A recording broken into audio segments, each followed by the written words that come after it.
Welcome to Popcorn Playback. Today we have another movie recap for you. But before we get to the storyline, like and subscribe for more recaps, and have a great day.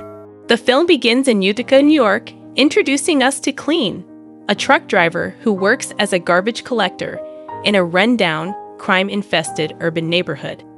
Clean diligently collects discarded items during his shift, saving them, believing they might serve a purpose in the future. After his night shift, he punches out and returns home with his salvaged treasures. Seeking solace, he visits a scrapyard, where he carefully prepares canned food for his loyal canine companion. As part of his quest for redemption, Clean attends Alcoholics Anonymous AA meetings. There, a former military man named Travis shares his battle with addiction to pills, while Clean opens up about his own struggle with a different kind of addiction, violence. Clean's personal life is marked by isolation. He lives alone following the death of his daughter and a painful divorce from his wife. In a heartwarming scene, Clean prepares a chicken dinner and repairs an item he found amidst the refuse during his morning garbage collection. He reaches out to his neighbors, offering a meal to a teenager named Diana. Despite not being her father, Clean plays a significant role in her life, and she expresses her appreciation by gifting him a handmade bracelet before catching the school bus.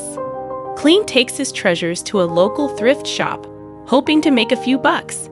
There, he encounters a woman inquiring about purchasing a firearm, but is soon distracted by another woman selling paint. Clean begins to invest his time in improving the community, painting over graffiti in his neighborhood. One morning, Clean notices new tenants moving into the area and offers to share some food with Diana. As he rests, he experiences vivid visions of his deceased daughter, which stir deep emotions. Gazing at a photograph of her, he can't help but be overwhelmed by his grief. The next day, Clean visits Travis's barbershop, where Travis imparts sage advice. Sometimes it's better to let go of certain things and focus on living with them. We are introduced to Michael, a notorious drug lord, as he picks up his son, Mikey, from prison. However, Mikey chooses to reunite with his friends, deeply disappointing his father. Clean is informed at work that he must cover more areas due to cutbacks in the garbage collection staff. He reluctantly begins collecting trash in different locations. While working near a seafood restaurant owned by Michael, he observes some suspicious individuals involved in drug trafficking, but chooses to turn a blind eye and continue with his work. Back at his home, Clean remains haunted by his past and the pain of losing his daughter. The following day, he notices Diana walking to school because the school bus is no longer operational in their area. Clean offers her a ride, and during the drive, Diana inquires about his solitary lifestyle and lack of a girlfriend. Clean admits he struggles with romantic relationships and prefers to focus on his work. Meanwhile, at Michael's residence, Mikey is dropped off by his friends, and they discuss their illicit business dealings. Mikey sarcastically alludes to his father's criminal activities, hinting that he wouldn't want to smell fishy. Michael realizes they are 5 pouches of cocaine short and suspects the Chinese transporters may be stealing from them. Clean repairs a bicycle that once belonged to his daughter and leaves it at Diana's house to help her with her daily commute to school. Diana's grandmother, Ethel, decides to move away and assures Clean that he shouldn't concern himself with her departure. Ethel acknowledges that she's seen Clean's efforts to paint the streets and believes he's a good person, but Clean humbly disagrees. While visiting Travis, Clean confides in his friend about a cherished memory when he bought a bicycle for his daughter, recounting the joy it brought her.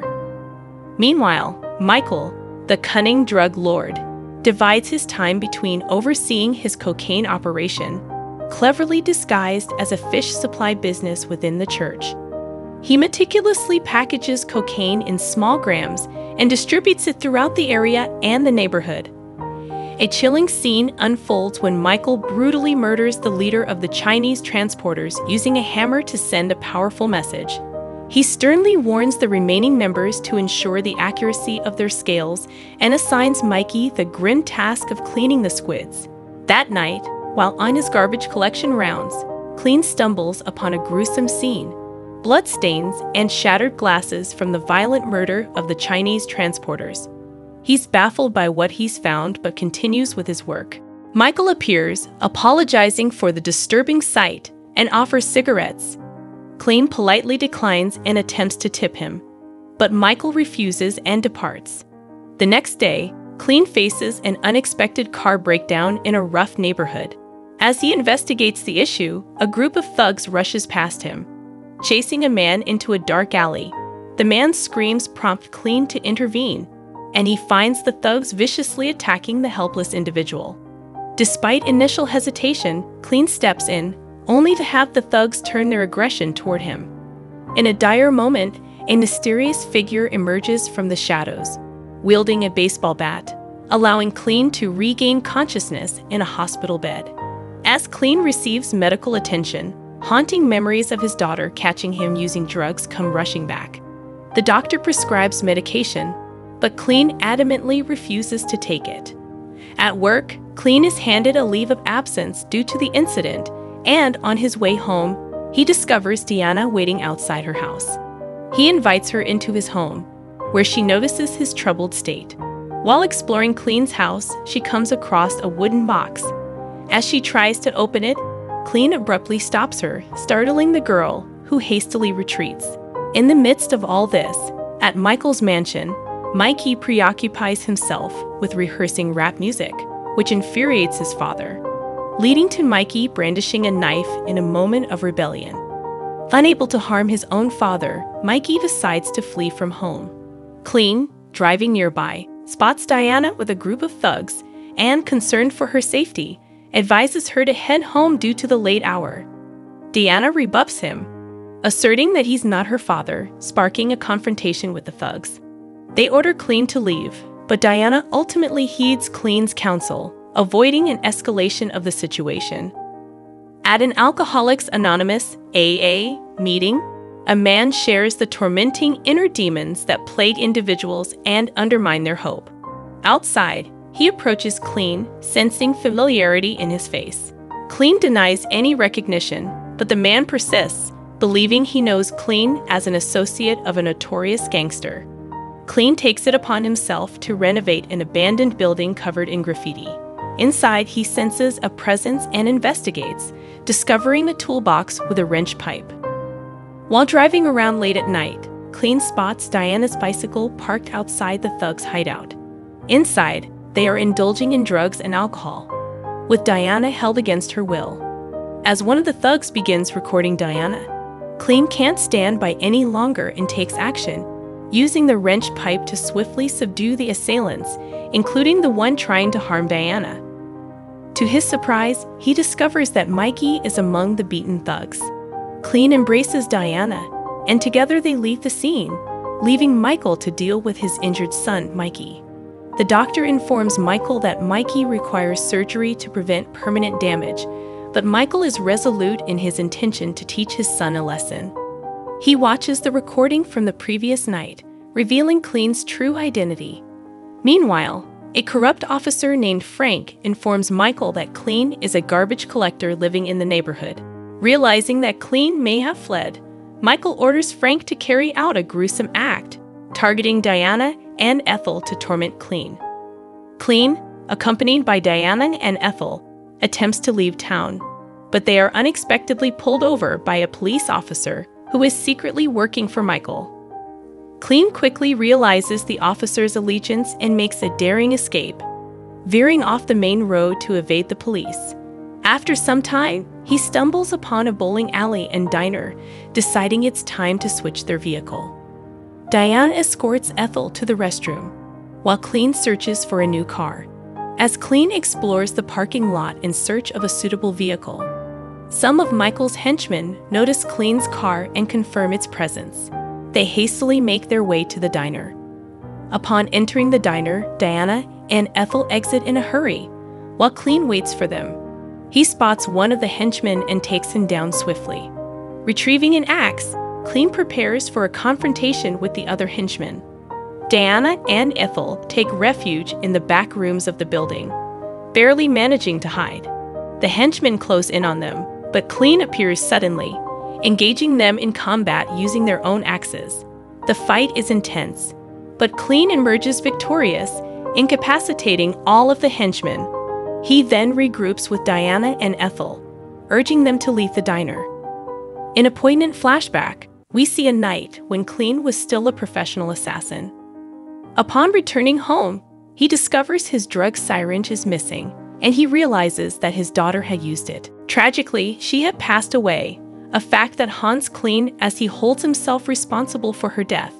At a motel, Ethel blames Clean for their inability to return home, but Clean promises to make things right. Determined to confront the threat from Michael, Clean decides to return to the neighborhood and meets with Travis, sharing the news about the attacks. He collects the necessary resources from his residence and heads to a thrift shop to purchase firearms. Clean's friend at the shop offers him a high-quality gun that will suit his needs. He then proceeds to gather more items and schematics for his mission.